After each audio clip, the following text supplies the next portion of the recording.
Il est 7h12 sur Europe 1. Dimitri Pavlenko, vous recevez ce matin le directeur du Figaro Histoire, Michel de Gégère. Bonjour Michel de Gégère. Bonjour Dimitri. Bienvenue sur Europe 1. Que reste-t-il encore à dire 80 ans après du débarquement de Normandie? Dans un numéro spécial du Figaro Histoire consacré au jour le plus long, Michel de Gégère, vous vous interrogez sur la place aujourd'hui du D-Day dans notre mémoire. Alors que les derniers vétérans auront bientôt tous disparu, comment cet événement est aujourd'hui forcément instrumentalisé alors que 2 guerres sont en cours en Ukraine et à Gaza?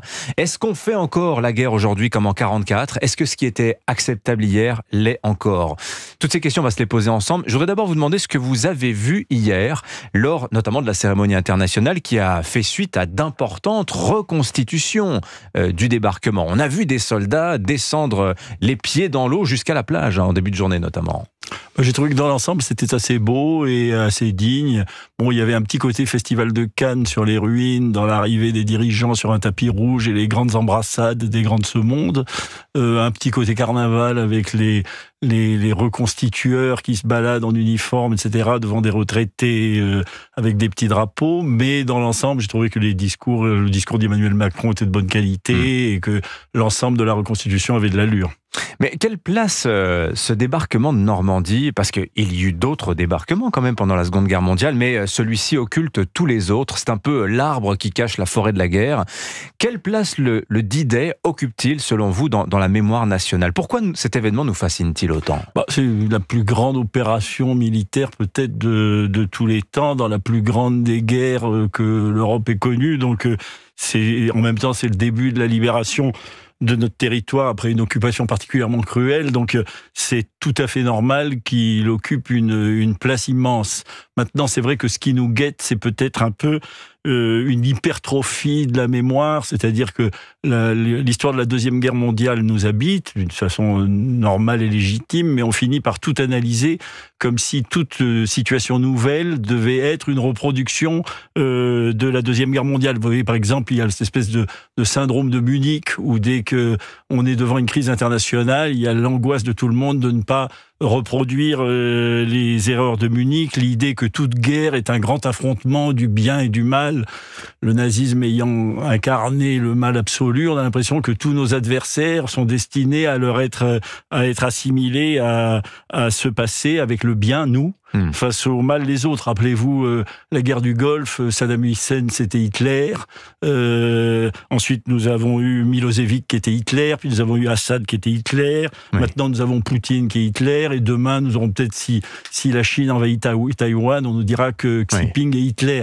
Je pense que la Deuxième Guerre mondiale écrase un petit peu tout raisonnement et nous fait perdre peut-être de vue que la politique internationale, c'est le choc violent d'intérêts nationaux et pas forcément un combat eschatologique du bien contre le mal, et qu'on devrait réfléchir à d'autres épisodes de l'histoire, par exemple l'engrenage qui a mené à la guerre de 14-18, grand suicide européen par le jeu des alliances. C'est un autre exemple historique qui mérite d'être médité et qu'on ne médite jamais, est un peu écrasé par cette domination de la Deuxième Guerre mondiale. Alors, vous rappelez dans ce beau texte qui paraît donc dans le Figaro Histoire que... C'est le Figaro hors série. Le hors série, pardon. Ce que disait C'est un cousin du Figaro Histoire. Oui, le jour le plus long, il est très facile à identifier. Vous rappelez ce que disaient Jean Monnet et Jacques Delors: l'Europe, c'est la paix. L'Europe, c'était la mise hors la loi de la guerre. C'est au cœur du projet européen. Il y avait cette idée que l'Europe s'interposerait dans les tensions qui naîtraient peut-être toujours entre la France et l'Allemagne. Or, j'ai eu cette impression, très personnelle, peut-être que ce n'est pas du tout celle des auditeurs, que les reconstitutions dans les eaux de la Manche et sur les sables normands hier avaient des petits airs de répétition générale, comme s'il y avait une sorte d'intention pédagogique de rappeler les gestes de la guerre, après que le président a tout de même parlé, Emmanuel Macron, mercredi, de l'esprit de sacrifice. Ce sont des mots extrêmement forts, Michel de Gégère. Là, on fait peut-être le passage de l'histoire à la mémoire étant un peu cette instrumentalisation de l'histoire au service du présent. Oui, alors tout ce que le président de la République a dit sur l'esprit de sacrifice, surtout il parlait devant les troupes du premier PIMA et sur la transmission, si vous voulez, de l'exemple héroïque des soldats impliqués dans le débarquement à nos forces aujourd'hui qui peuvent être impliqués dans des conflits. Tout ça est légitime et beau. maintenant il y avait un côté kermesse héroïque, il y avait un côté guerre fraîche et joyeuse dans cette reconstitution, parce qu'on sait que évidemment le débarquement a débouché sur la libération de la France, mais enfin le président l'a rappelé d'ailleurs, ça a été à un prix très cruel. Oui. La bataille de Normandie, les bombardements alliés sur la Normandie, c'est entre 20 et 35 000 morts. C'est-à-dire que c'est Gaza en plus. Oui. C'est plus tous les morts civils avant le débarquement même. Hein. Oui, l'ensemble des morts civiles par bombardement allié, on les estime aujourd'hui entre 60 et 70 000. Donc il faut quand même se rappeler que la guerre, c'est quelque chose de cruel et de tragique, et pas seulement quelque chose d'héroïque. Alors vous dites aussi, j'ai trouvé ça très intéressant, que le débarquement, l'image qu'on en a gardée, enfin, il y a cette image, l'héroïsme qui est mis en avant, l'espèce de déluge matériel aussi qui a été le débarquement, l'immense succès logistique que ça a représenté. Mais c'est aussi une manière de faire la guerre qui est tout sauf conforme à la conception traditionnelle que nous avons de la guerre. Et d'ailleurs, vous faites le parallèle avec l'Ukraine. Vous dites la manière dont les alliés aujourd'hui, les Occidentaux, soutiennent militairement l'Ukraine, on est à l'opposé totalement de ce qu'a été le débarquement. En quoi ? Il y a deux choses.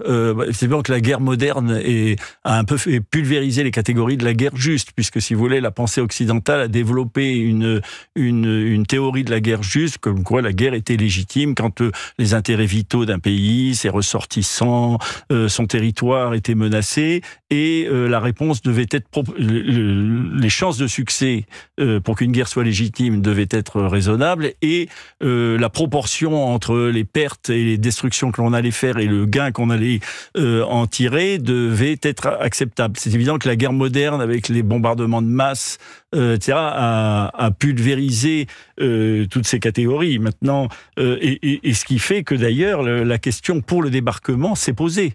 Est-ce que ça valait le coup ? Un certain nombre par exemple, Churchill, contrairement à ce que l'on raconte, n'était pas du tout emballé par le débarquement de Normandie. Lui, il aurait été beaucoup plus pour une poursuite de la campagne d'Italie. Vous savez que les Français, l'armée d'Afrique et les Alliés étaient à Rome. Il y avait un projet de débarquement en Dalmatie qui aurait permis une percée pour aller sur Vienne et sur Berlin directement, mais c'est Staline qui a insisté pour que le débarquement se fasse le plus à l'ouest possible, de telle manière que ses troupes soient soulagées et puissent avancer le plus possible en Europe et arriver à Berlin les premiers. Ce qui fait que paradoxalement, ce débarquement qui pour nous est le symbole de la libération de la France, et nous paraît une opération tellement évidente. Une opération évidente, est aussi l'opération qui a permis l'occupation de l'Europe de l'Est pendant un certain nombre de décennies.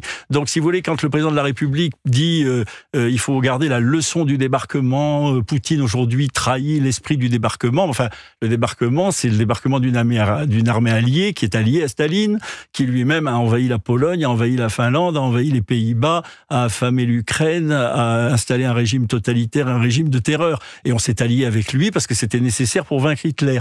Donc si vous voulez, cette espèce de réduction à un combat du bien et du mal me paraît aplanir la complexité des choses. Alors, elle est peut-être nécessaire dans un travail de mémoire pour exalter l'héroïsme, pour exalter la liberté. Le problème, c'est lorsque l'on plaque cette simplification sur l'analyse des situations contemporaines, des situations actuelles, et qu'on veut s'inspirer d'une histoire exagérément simplifiée pour régler les problèmes complexes de l'heure. Voilà, pour restituer toute la complexité de cet événement, je vous invite à lire le numéro hors série du Figaro Histoire sur le jour le plus long. Merci d'être venu au micro d'Europe 1, Michel de Gégère. Merci beaucoup à vous. Merci à vous, bonne journée. Et pour